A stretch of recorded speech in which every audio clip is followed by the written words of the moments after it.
उमाई माप ओलांडून आपल्या घरी आली होती, तशीच आता मी पण माप ओलांडून या घरात जाणार, या घरची उमाई होणार. यमुना, आरतीचं ताट तू का नाही तयार केलंस? त्या गोगलगाईला कशाला पाठवायचं? जाऊबाई, आजच या म्हंटल. आले आले. गाठ सोडवताना उखाणा घ्यायचाय सखू, आठवून ठेव, नाहीतर वेंधळ्यासारखी बघत बसशील.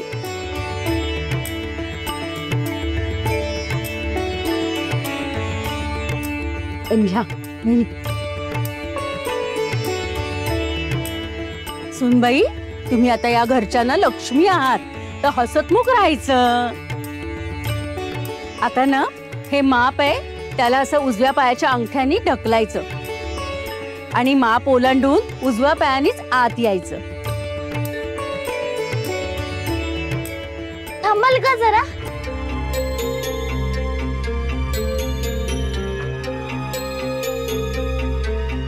काय प्रकार आहे हा?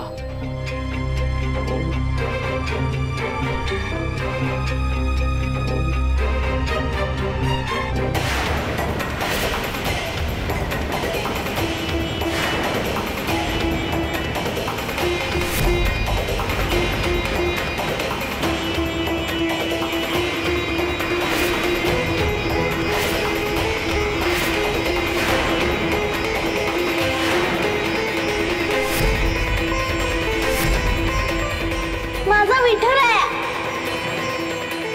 माझ्या बरोबर माझ्या विठुरायाला पण ओवाळाल ना?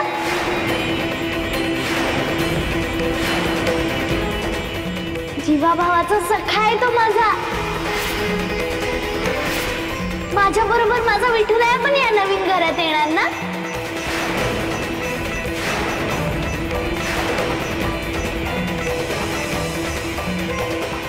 ही काय मनमानी आहे? हे दळभद्री हट्ट आमच्याकडे चालणार नाहीत. ही मूर्ती माझ्या घरात येणार नाही.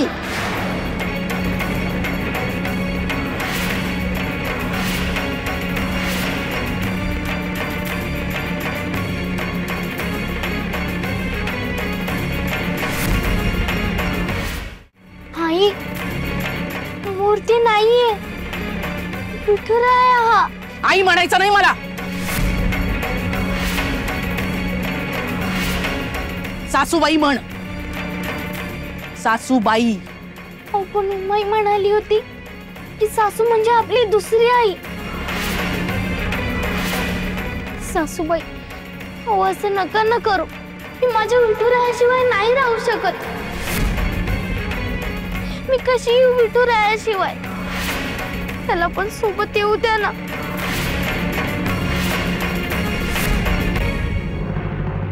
बाई बाई, हद्दच झाली हो. माप नाही ओलांडलंस तर अक्कल शिकवणार तू मला? बघ, इथे तुझी ही मनमानी, हा उद्धटपणा चालणार नाही. हे घर माझं आहे, माझ्याच नियमांवर चालतं.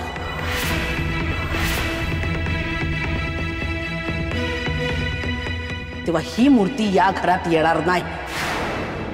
विषय संपला.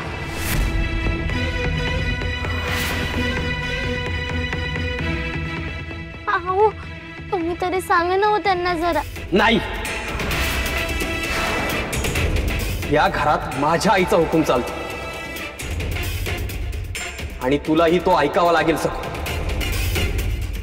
ही मूर्ती या घरात येणार नाही म्हणजे नाही.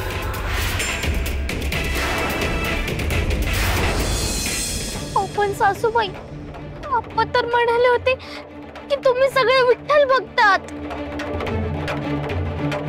म्हणून आम्हाला खूप आनंद झाला होता. आणि माझे सासरे तर पंढरपूरलाच राहिलेत ना, विठुरायाची भक्ती करायला.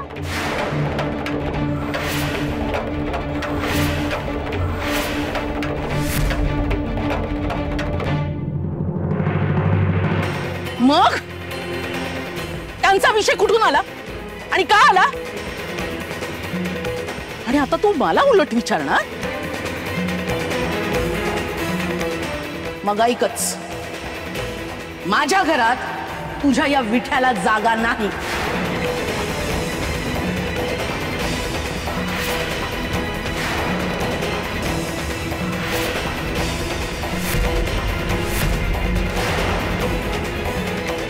आम्ही त्याला कोणीच मानत नाही.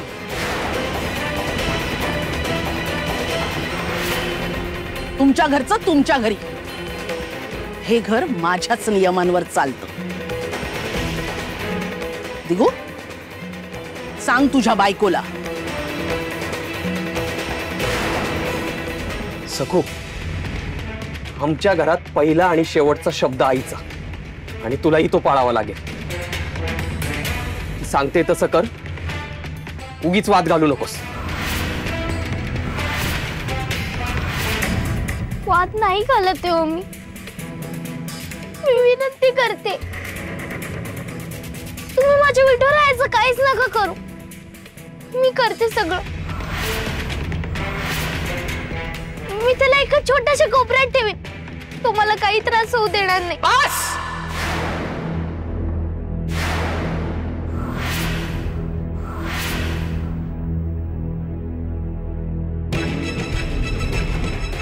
मी एकदा म्हंटल ना, विषय संपला म्हणजे संपला. तुझ्या या विठ्याला माझ्या घरात जागा नाही. आणि तुला जर याला बाहेर ठेवायचं नसेल ना, तर तुलाही माझ्या घरात जागा नाही.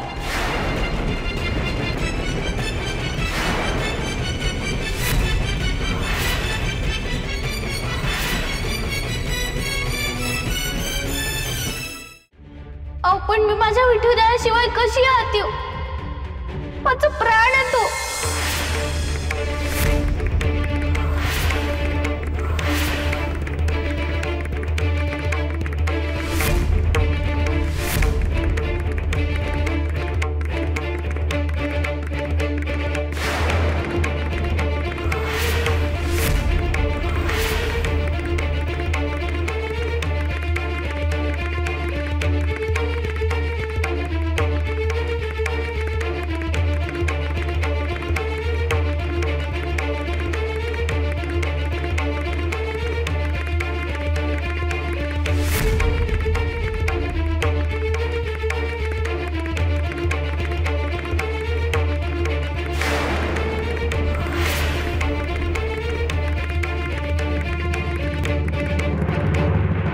असं तुझा प्राण आहे तो? मग राहा, तूही घराबाहेरच राहा.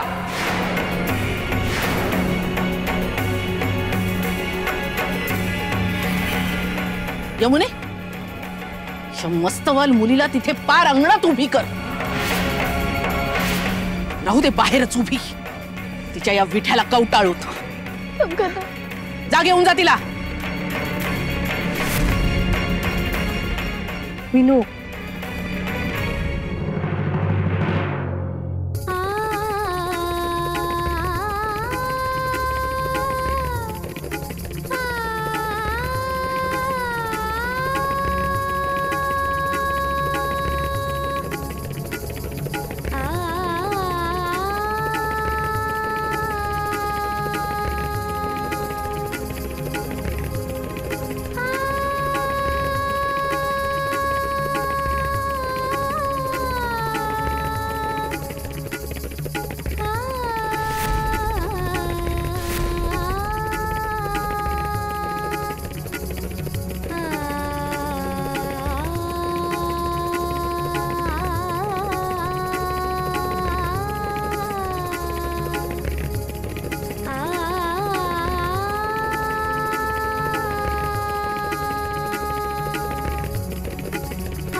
विठुराया, चुकले खरे मी, पण मी कोणाचाच अपमान नाही केला.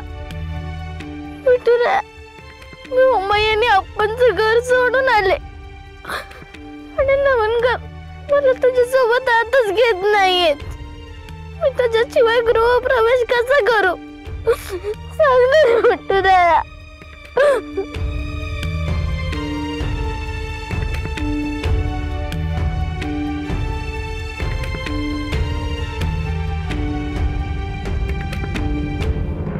नागोजीची वाणी आणि नागोजीची करणी याला आव्हान नसतं द्यायचं कोणी, पण सखू तू आव्हान दिलं. आता बघ तुझ्या कर्माची फळं. बाबाजी, बाबाजी लय भारी ताकद आहे तुमची. तुमचा मंत्र बाणासारखा अचूक मरमावर बसला बघा. हे लांबण लावू नको, पटापट बोल काय ते. बाबाजी, मनोरमा बाईनी तुमच्या आदेशाप्रमाणे त्या सखूला सून करून आणलं, लगीन करून वराड आलं. नवीन नवरी आणि दिघू दारात उभे राहिले आणि आखरीत घडलं. गडा गडा बोल काय ते. हो, नवीन नवरी हटून बसली की विठुरायाच्या मूर्तीला घेऊनच गृहप्रवेश करीन म्हणाली.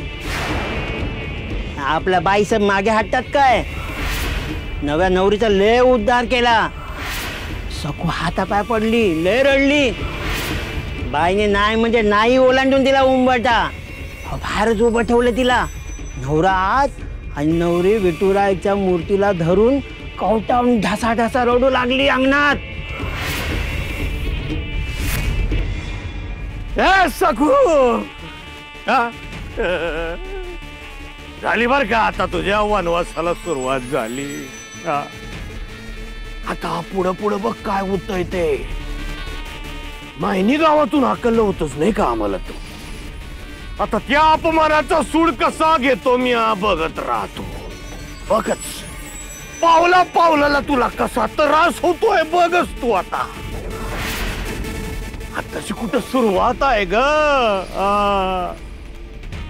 आता मनोरमा ती विठुरायाची मूर्ती दिल फेकून आणि तुला फरफटत फरफटत उडा तिथं आणल आणि आमच्या पायाशी टाकल.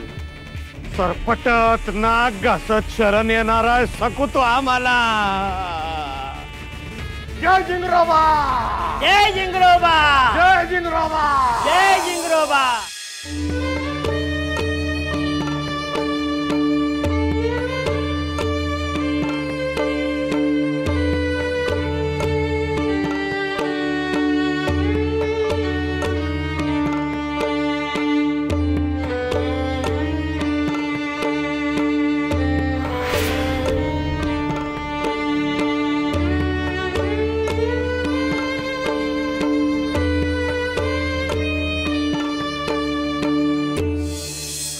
तर म्हणाले होते की तुम्ही सगळे विठ्ठल भक्तात, म्हणून आम्हाला खूप आनंद झाला होता. माझे सासरे तर पंढरपूरलाच राहिलेत ना विठुरायाची भक्ती करायला. हे सगळं काय चाललंय. मला स्वतःचाच इतका राग काय येतोय.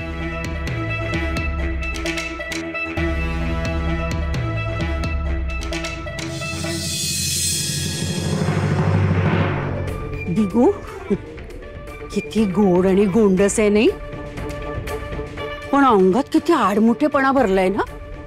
मी एवढी मोठी असून सुद्धा तुझ्या आईला कधी असं डोळे वर करून आणि शब्दाला शब्द देऊन बोलायची माझी हिंमत झाली नाही. पण ही अगदी डोळे वर करून डोक्याला डोकंच आपटते यांच्या. असं कधी बघितलं नव्हतं हो. खरं तर ना मला ती भ्रमिष्टच वाटते.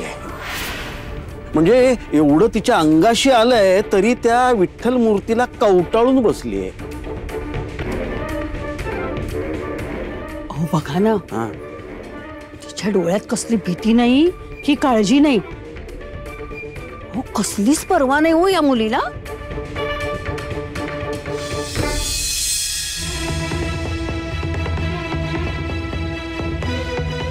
दिघू, काय रे तुझी बायको नवी नवरी कधी अशी वागते का? अगं लहान आहे ती अजून, तसा तिचा हट्ट पण लहानच ना. तुम्ही काय एवढा बाऊ करताय. आधी तात्पुरता हो हो म्हणायचं आणि मग समजवायचं ना. असं नव्या नव्या नवरीला अंगणात उभं करून गृहप्रवेश नाही द्यायचा म्हणजे बरं नाही दिसत ना. बरोबर ना दिगंबरराव? लहान काय लहान, रमाईच्या डोळ्याला डोळा भिडवून बोलणं तुम्हाला तरी जमतं का? पण तिला जमतंय ते. ही लक्षणं आहेत लहानपणाची. तुमचीच बुद्धी लहान आहे. ते काही नाही, रमाईनं एकदा 14 वरातनं दाखवलं ना की बरोबर वटणीवर येईल. आणि तरी नाही आली तर? नाही आली तर रमाई सरळ कानाला धरून तिला तिच्या माहेरी सोडून येईल. आणि यायलाच हवं. अति करती आता. नवरा सासू सासर यांच्यापेक्षा विठ्ठल मोठा आहे का हिला? दिगू, बघतोस ना रे कशी वाक्य तुझी बायको? अगं यमुने, अगं बघतोय ग, पण त्याला ना धक्का बसलाय त्याच्या बायकोच्या वागण्याने. काय करणार, ही अशी बायको मिळाली ना त्याला. अरे अरे अरे बिचारा. त्या अगोचर मुलीसाठी कशाला वाटायला पाहिजे वाईट? काय वायफळ चर्चा चालल्यात आणि त्याचं माथा भडकवू नका. मिलं ते लग्न झालंय त्या रावळात 4 घास नीट पोटात गेले नाही. जा जेवणाचं बघा. का थांबलात? निघा. तुम्हाला काही वेगळं सांगायला पाहिजे का? जा निघा. जात.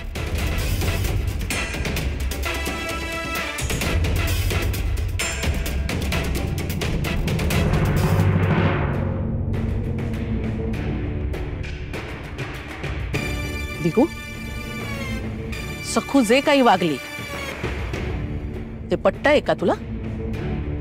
नाही आई, सखूचं हे वागणं मलाही पटलेलं नाही. तुझा शब्द तिने खाली पडू द्यायला नको होता. पण काय? आई, मला वाटतं आपल्या घरात विठ्ठल भक्तीला, विठ्ठलाला बंदी आहे हे आपण आधीच सखूच्या घरच्यांना सांगायला हवं होतं. निदान त्यांची विठ्ठल भक्ती बघून तरी त्यांना ते स्पष्ट करायला हवं होतं. म्हणजे हा प्रसंगच ओढवला नसता. म्हणजे म्हणजे मी चुकले असं वाटतंय का तुला? एक गोष्ट लक्षात ठेवती गो, मी हे जे काही करते ना ते बाबाजींचा आदेश म्हणून. जीव गेला तरी बाबाजींचा आदेश मी मोडणार नाही. आई, अगं बाबा पण विठ्ठल भक्तच होते ना. सारं जग विठ्ठलाची भक्ती करतं, तशी सखूही करते. पण एवढ्या लहान वयात विठ्ठल भक्तीने खुळावले नव्हते तुझे बाबा. इथं संसार सुरू करायच्या आधीच संसाराची माती करतीये. विठुराया, घाबरू नकोस. नको घाबरूस तू. आपण जाऊया घरात. जाऊया. आपण जाऊ. बघ बघ कशी खुळ्यासारखी बोलते त्या विठ्याशी. आई, अगं लहान आहे ती. दिगू, तुझ्याकडून ही अपेक्षा नाहीये मला. अरे ती घरात आली नाही तर तिच्या आहारी गेलायस तू, तिची कड घेतोयस तू. पण मी हे खपून घेणार नाही, सांगून ठेवते. तिच्या बाजूने एक शब्द जरी बोललास ना तरी माझं मेलेलं तोंड बघशील तू. आई, काही नाही, ही विषवल्ली मुळातच उपटून टाकायला पाहिजे. त्या उद्धट हेखेकोर मुलीची विठ्ठल भक्तीची बीजच उतरवायला पाहिजे.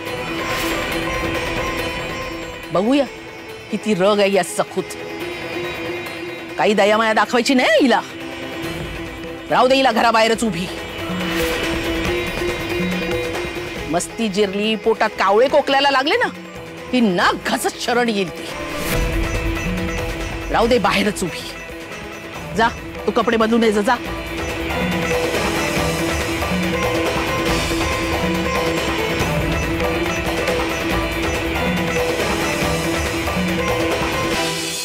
रा अशीच बाहेर उभी राहा. असून उंबरठा ओलांडून घरात आली नाहीस तर घरच्यांची डोकी फिरवायला लागलीस. माझ्या दिगूला आपल्याकडे खेचून घेतेस. आतल्या गाठीची आणि निगरगट्ट मुलगी आहेस तू. आज्ञाधारक असल्याचं नुसता आव आणतेस. पण जोपर्यंत हे विठ्ठल प्रकरण सुटत नाही ना तोपर्यंत तुला मी घरात घेणार नाही. तोपर्यंत अशीच राहा घराबाहेर उभी.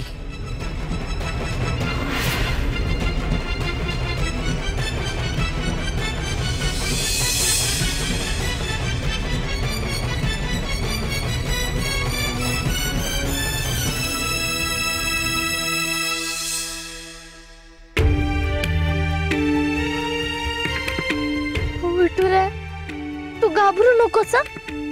अंधार झालाय म्हणून घाबरू नकोस. मी गेल काहीतरी मार्ग, पण मी तुला असं एकट्याला बाहेर नाही टाकून जाणार, नाही टाकणार.